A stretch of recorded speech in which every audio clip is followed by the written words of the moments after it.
Hi everyone, my name is Marion Kiely. I'd like to invite you to come along to this masterclass as I feel there has never been more of a requirement to get familiar with complex adaptive systems theory in relation to how we manage in our organisation. So please come along, I'd love to see you there. This masterclass is going to be a 1 to 3 hour session. What should participants expect out of this masterclass? What we're going to look at is we're going to look at taking a practical look at complexity and complexity in human systems, which is known as anthro-complexity. So we're going to look at the difference between ordered and unordered spaces and how we need to act differently in each. I suppose a lot of our time is spent, we're kind of looking back to try and learn lessons from the past, or we're looking forward, trying to predict. But what we're going to look at here is how can we tap into what's happening in the here and now? How can we maximise that information to try and influence the evolutionary potential of the present? So we'll be looking at a good understanding of the theory around that, and with that understanding then some methods and some tools that can help us as we go.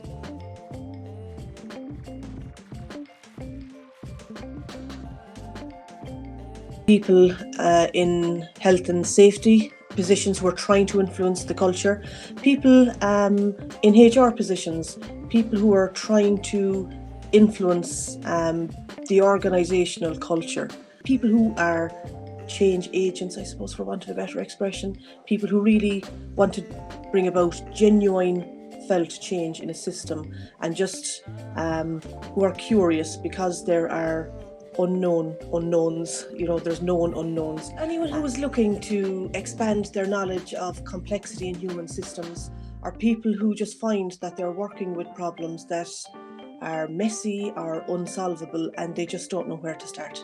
So this will actually help people in that position to try and make sense of that and try and take those first steps and know some of what's happening in the system and things to be aware of as we go.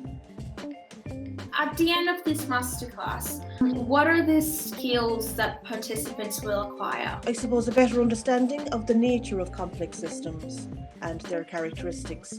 And I suppose this helps us in relation to how we can act in them. And it's very different to the ordered space, which we typically tend to lean towards, And I suppose there's a saying, it's hard to survive in a jungle when you've been reared in a zoo. So I suppose using that metaphor, participants will acquire some heuristics and so-called survival skills useful for navigating complex systems. And they'll be able to take that with them back to their own organisation afterwards as well. I'll have some practical tools there as well that people can tap into and that they can play with post-session as well, which people will find useful. What would you say to the people interested in participating in this masterclass with you? The analogy we've drawn here, we've called the event "Even Dead Fish Go with the Flow." I had a chat with Kelvin and he was like, I really like that, and it's an expression I often use. So I suppose sometimes we're just taken with the current and we bob along and we see what fate is kind of dealt to us, Whereas what I'm suggesting here is that we go against the current, that we go upstream, and by doing so we are showing resilience, but we can't see the end game when we set out on our journey. We can only see, once we round a corner, see what's ahead and navigate that. And that's what it's like actually in our organisations today, which are complex adaptive systems. So it's how can we take that step, and actually position ourselves again and then navigate this unfamiliar terrain, this complex terrain, and try and get comfortable with that. So I suppose my parting comment would be, even dead fish go with the flow, and I would suggest that people come along and try and get these skills to help them develop more resilient organisations.